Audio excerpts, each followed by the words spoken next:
네, 여러분 안녕하세요. 선우빈입니다. 방구석 스터디 37일차. 오늘은 일제강점기로 들어갑니다. 일단 일제강점기 들어가기 전에 국권 침탈 과정. 이 부분이 또 우리가 꼭 봐야 될 부분이죠. 일단 일본이 어떻게 단계적으로 우리를 야금야금 침략했는지 과정을 보셔야 됩니다. 1번 볼까요?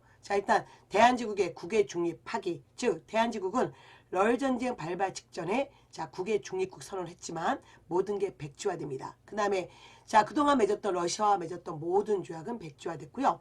특히 일본은 한반도의 군사 요지 또는 군사 기지 점령권을 얻어냈죠. 1904년 2월 뭡니까? 한일 의정서입니다. 그 다음에 이어서 1904년 8월에 1차 한일협약. 여기는 이번에 고문 정치가 들어가겠죠. 원래는 원칙은 두 고문만 들어오기로 했었죠. 재정고문 메가다, 외교고문 스티븐슨.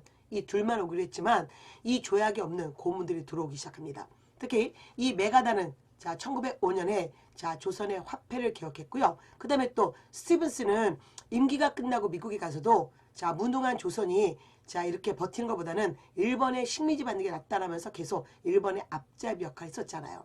그 다음에 1904년 한일협약 또는 2차 한일협약 또는 을사늑약이라 부르고요. 1905년 11월 드디어 여기서 우리가 외교권을 박탈당하고 통감부가 설치됐죠. 그래서 어쨌든 이 을사늑약의 통감부 설치 얘기가 들어가게 되면서 통감부는 1906년에 드디어 설치됐고 초대 통감이 소위 이등방문 또는 이토 히로부미가 들어오게 되죠. 그 다음 4번 내용 볼까요? 고종의 강제퇴위 그리고 차관정치. 이게 바로 뭐였어요? 4번의 한일 신협약 또는 정리 7조약이었죠. 그래서 우리는 행정권을 드디어 박탈당하게 된 거고요. 그리고 또한 한일 신협약의 비밀 조약에 군대 해산이 들어갑니다. 그래서 결국 이 6번의 군대 해산 조치는 누가 발표합니까? 순종이 발표하게 되죠. 그리고 1909년 이건 뭐 7월까지 몰라도 되고요. 여기서 기후각서 사법권 및 감옥 사무권 박탈당하게 되고요. 그리고 1910년 8월 29일 한일 사실은 강제 병합 조약이죠. 우리 경술 국치라 부르는 드디어 국권이 강탈당하고 조선 총독부가 설치되게 됩니다. 그래서 일단 이 과정 여러분 정확히 알아두시고요. 특히 제2차 한일협약 즉 을사늑약에 대해서 우리는 어떻게 대응했는지 을사의병 그다음 민영안의 자결 여러분 오적 암살단 고종은 또 대한매일신보에 나는 이 조약에 사인하지 않았다. 이 조약은 무효다. 라고 했던 그런 문서들 정확히 다시 한번 이 수업 끝나고 정리해 주시길 바라겠습니다. 그러면 일제침략 1910년부터 1945년 35년간 일제침략은 1단계, 2단계, 3단계로 나뉘어지는데 1단계 소위 무단통치 1910년부터 1919년이었습니다. 일단 9번 경찰제는 헌병경찰제 헌병경찰제. 그러면 제가 오늘 너무 강의를 하고 집에 와서 하다 보니 목이 안 트이네요. 목이 너무 쉬었네. 그래도 뭐 여러분 다 이해하시죠?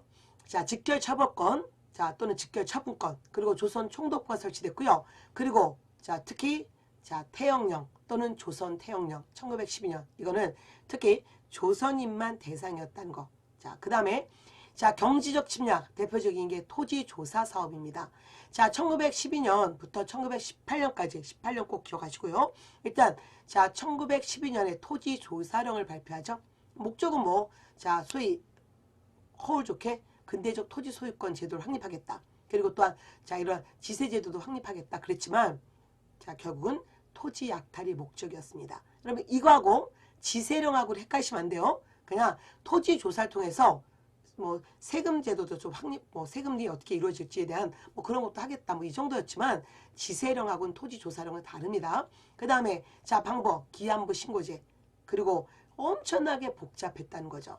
그래서 결국은 제 기간 안에 신고를 못합니다. 그래서 결과 가장 중요한 거 일단 40%가 미신고 토지였고 그 40% 토지를 일본 조선 총독부가 그대로 가졌고 조선 총독부는 동양 척식회사라든가 일본 기업에 넘겨줬잖아요. 그래서 또 일본 기업들은 어떡합니까? 일본인들한테 아주 헐값에 넘겨주게 되죠. 그 다음에 조선 농민들 특히 소장농이 갖고 있었던 관습적인 권한들 소장농의 모든 권한은 다 부정되고 이 토지 조사 사업은 온리 지주의 권리만 인정됩니다. 그래서 결국 소장농들은 1년마다 자 계약해야 되는 기한부 계약 소장농으로 전락하게 됩니다. 그 다음에 또한 회사령 1910년 회사령은 허가지였죠. 그리고 또한 자 1차 조선교육령 조선교육령이 여러분 총 4번 있는데 일단 1차 조선교육령 1911년 보통학교는 자 통감부 시절부터 보통학교가 4년이 됐고요. 그 4년 유지하고 그 다음에 서당에 대한 또 어떤 규칙 제정했고요. 그 다음에 이건 뭐 조선교육령 내용은 아니고 언론, 출판, 집회, 결사 모든 자유를 박탈시키고 정치적 결사도 해산시키는 바로 협박의 시대가 자 무단 통치 시기였습니다.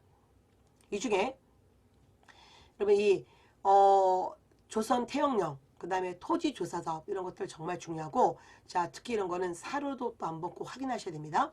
자 그 다음에 3.1운동이 일어나서 3.1운동을 계기로 일제 침략은 1단계에서 2단계로 바뀌는데 자 13번이 뭐예요? 문화통치죠.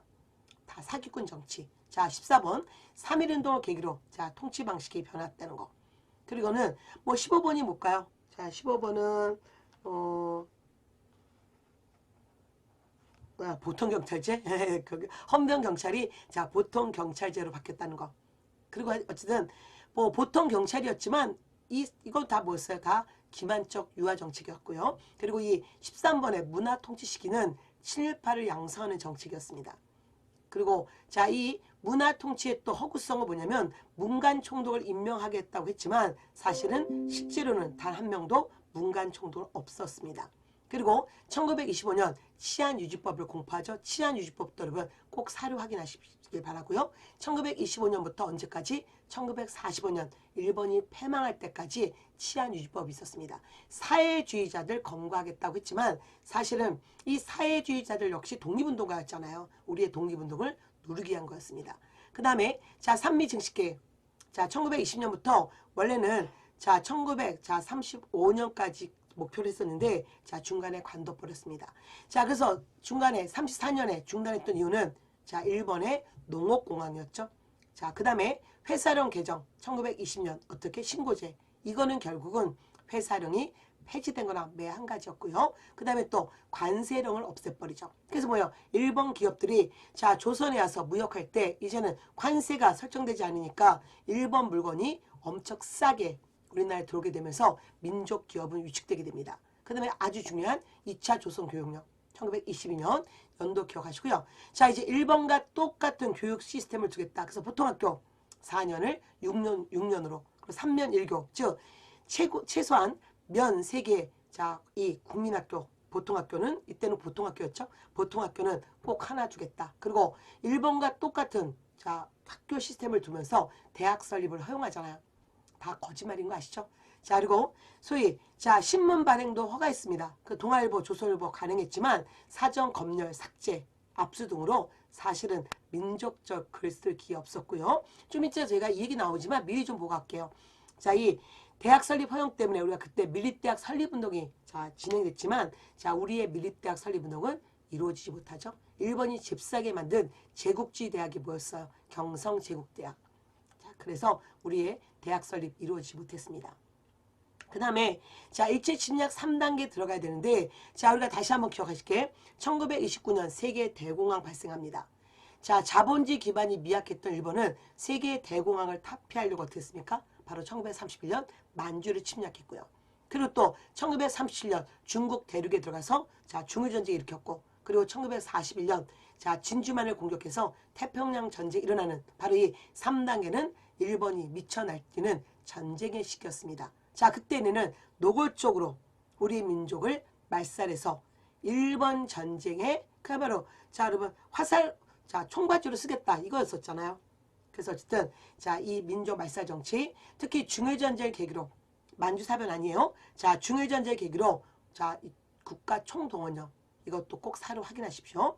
그리고 뭐 자 내선일체 일선동전원 한국시민사사 암송 어린이용 성인용 만들어서 계속 저 뼛속까지 일본인이라고 착각하게 만들잖아요. 그 다음에 궁성요배 자 일본 동경에 있는 일본 궁성을 향해서 자 절을 하게 했고요. 신사참배 일본의 온갖 뭐 온갖 신들 모셨죠. 온갖 신들이 모셔져 있는 이 신사에 참배하게 했고요. 그 다음에 일본식 성명, 즉 창씨개명, 그리고 우리 국어, 우리 역사 교육을 금지시켰습니다. 그리고 이제 18번 뭐요? 병참 기조화 정책이겠죠. 맞군요. 그래서 징병제, 그리고 또한 징용제, 그리고 또 무슨 뭐 애국반 군위안부 등등 인적 수탈, 그리고 엄청난 또 문적 수탈이 있었고요. 여러분 그러면서 또 하나 놓치지 마실 것은 군대 끌려가는 순서 꼭 기억하십시오. 일단 중일전쟁을 계기로 지원병제도, 그 다음에 이제 태평양 전쟁 41년 발생하게 되면서 학도 지원병, 그리고 마지막이 징병제였잖아요. 이 가죠. 그래서 시기를 꼭 알아주시고요. 또 하나 1930년대 초에 남면 북양 정책을 핍니다. 산미 증식기에 중단되자 남면 북양 정책, 한반도 남쪽은 면직물, 한반도 북쪽은 면직물. 그래서 공업 원료 정책 폈고요. 그 다음에 19번. 19번은 뭘까요? 네, 바로 농촌 꼬시기한 농촌진흥운동을 1930년대 초에 이루어지죠. 근데 여러분 여기서 뭐 농가 빚을 갚자 뭐 이런 식으로 농민을 회유하게 한 거였지만 우리 농민들은 일본의 회유책에 넘어가지 않았고요. 그리고 특히 요거하고 요 참에 토지조사 사업에서 토지조사령 하고요. 그리고 다시 지금 여기 농촌진흥운동 결과 조선농지령, 요 차이는 꼭 알고 계셔야 됩니다. 토지조사령은 only just 지주의 권리만 인정했고요. 조선농지령은 지주의 권리를 약간 제지하지만 이건 사실 여러분 쇼에 불과하죠. 일제 식민지 내리 지주가 훨 유리했습니다. 이 지주 중에 악덕 지주 있었고 친일파 지주도 있었잖아요. 모든 지주도 아니었겠지만. 그래서 어쨌든 이 토지 사업은 오로지 지주의 권리만 인정했다. 그 다음에 여기 19번에 농촌진흥운동에서의 조선농지령은 지주의 권리를 아주 조금 좀 제재시켰다는 거죠.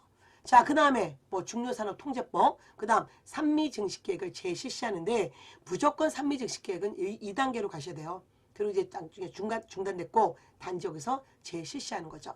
그 다음에 3차 조선 교육령 중요합니다. 여러분 총 4번의 조선 교육령이 있는데 그 중에 특히 2차 조선 교육령하고 3차 조선 교육령은 꼭 사료를 확인해 주시기 바랄게요. 여기서 어쨌든 보통학교 이름을 심상소학교로 바뀌었고 또한 심상소학교는 좀 있다가 국민학교로 바뀌잖아요. 그리고 또 학교 더 두겠다. 그래서 아까 2차 조선 교육령에서는 1차보다 학교 더 두겠다. 3면 1교주의였고요. 3차 조선 교육령에서는 더 두겠어. 1면 1교주의. 이때 우리가 뭐 야학이라든가 이런 민족의식을 고취시키기 위한 그런 여러분 야학이 전개됐기 때문에 일본이 그거를 누르기 위해서는 이제 더욱더 일면에 초상 학교는 이 뭐 38년에는 심상소학교, 41년에는 국민학교를 하나씩 두겠다고 했고요. 조선어 과목은 수의 과목. 수의란 선택 과목이고 결국 이거는 실적으로 금지한 거나 매한가지다. 왜? 어느 학교장도 선택 못했으니까. 그리고 마지막 4차 조선 교육령은 군부가 모든 교육을 통제하는 거였습니다. 어쨌든 여러분 여기 요 단어는 지금 보였습니까? 일제가 어떻게 국권을 약탈했는지 다시 한번 빠르게 반복하시고요. 일제 침략 1단계, 2단계, 3단계 가장 핵심적인 얘기를 빠르게 반복했습니다. 예, 조금만 더 할게요. 일제 이제 침략 시기에 우리의 민족운동, 또 하나 중요한 게 3.1운동, 그리고 3.1운동 결과 상하이 임시정부잖아요. 근데 그러면 3.1운동은 너무 기본적인 거니까 뭐 이건 좀 제가 지금 쉰 목소리로 이거를 읽어드리는 거는 좀 의미가 없는 것 같아서 이건 패스하겠습니다. 대신에 꼭 기억하실 거. 3.1운동 결과 우리는 독립을 얻어내지 못하고 일본의 침략 형태를 바꾸게 됐죠. 그래서 일본의 침략이 무단에서 문화로 갔다. 그 다음에 두 번째, 3.1운동 이후에 우리의 운동 방향은 크게 두 갈래로 나뉘어지는데 한쪽은 무장 독립운동이고요. 하나는 통합정부인 상하이 임시정부로 임시정부로 통합되는 거고, 그리고 임시정부의 활동이 중요한 거죠. 그럼 이제 임시정부 요걸로 얘기해 볼게요. 임시정부 배경은 14번 3.1운동이었습니다. 그래서 1919년 상하이에서 일단 출범되는데 이 과정에서 대통령 외교론자 이스만, 자, 국무총리, 자, 이 무장 독립운동 얘기했던 이동희, 그리고 경무국장의 김구 선생이었습니다. 그리고 일단 구성은 입법, 행정, 사법 이렇게 상권 분립이 이루어진 자 20번의 민주공화정 또는 자 민주공화제를 추구했다는 거죠. 이 중에 19번은 군무원인데 자 이 군무원보다 그러면 중요한 것은 임시의정원이에요. 그래서 자 임시의정원이 먼저 만들어졌고 이 임시의정원에서 자 이들이 나라 이름을 제정하잖아요. 어떻게 했습니까? 대한민국이라고. 그리고 이제 헌법을 만들죠. 그래서 이 임시의정원이 먼저 만들어지고 자 대한민국 임시정부가 수립됐다는 것, 그 과정을 기억해 주시고요. 자 임시정부 활동 중에 자 21번 바로 비밀행정조직망 연통제를 기억해 주시고요. 교통국은 그냥 가볍게 봐도 됩니다. 자 그다음 군자금을 자 마련하기 위해서 특히 해외 동포들에게 자 소위 자 애국공채 뭐 애국공채라는 말보다는 요즘에 독립공채라는 말을 더 많이 쓰고 있죠. 독립공채. 그 다음에 의연금, 성금을 얻었고요. 그 다음에 외교활동. 자, 그때 파리 강화이에 김규식이 자, 나가 있었었죠.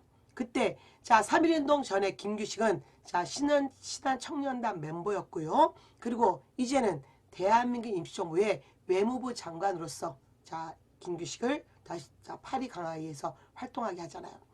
김규식이 파리에 두 번 간 게 아니라 머물러 있으면서 3.1운동 전에는 신한청년단 멤버였고 현재는 임시정부의 외무부 장관이었고요. 그 다음에 자 23번 이스만이 자 미국 워싱턴에 구미위원부를 두잖아요. 자 그러나 이스만의 외교론 그리고 이동희의 무장투쟁론은 갈등이 생길 수밖에 없었고요. 더더구나 이스만이 자 미국에 있으면서 국제연맹에게 우리를 맡아달라는 위임 통치론 얘기하게 되면서 이스만에 대한 불신임이 생겼죠. 그래서 24번 자 국민대표회의가 소집되는데 자 외교론자 이스만에 대한 비판으로 자 소집됐는데 자 이때 보세요. 자 소위 개조파 창조파로 나뉘어지잖아요. 자 개조파가 바로 누구였습니까? 안창호. 그 다음에 개조파는 임시정부 좀 문제점만 개조하면서 가자. 그 다음에 자 이 무장투쟁론자 신초 같은 분들은 너무 문제가 있다. 새로운 곳에 가서 만주나 연해주에 가서 다시 정부 만들자. 이들이 창조파입니다. 그래서 개조파, 창조파 이걸 먼저 기억해 주시고요. 이 개조파는 자 조금 개조하자. 실력 양성론자였고요. 그 다음에 창조파는 자 이 무장투쟁을 얘기했던 신초, 자 이동희 이쪽이었다는 거. 근데 중요한 건 김구 선생은 이 국민대표회의 자체를 찬성하지 않잖아요. 반대했죠. 그래서 우리가 김구 선생을 뭐라고 한다? 바로 임정고수파 또는 현상고수파죠. 그리고 자 이제 군사활동 1940년 충칭에서 한국광복군을 창설합니다. 자 임시정부 또 문화활동은 임시정부 기간지로 신문 국민신보 이 국민신보를 만들었고요. 독립신문 만들었고 그 다음에 일제가 우리 역사를 너무 왜곡하니까 사로 편찬서를 두어서 한일관계 사로집을 만들어서 국제연맹에 제출도 합니다. 그리고 임시정부는 자 5번의 여러분 헌법 바꾸는 과정이 있었는데 1차 대통령 지도제, 자 2차 국무령 중심의 내각 책임제.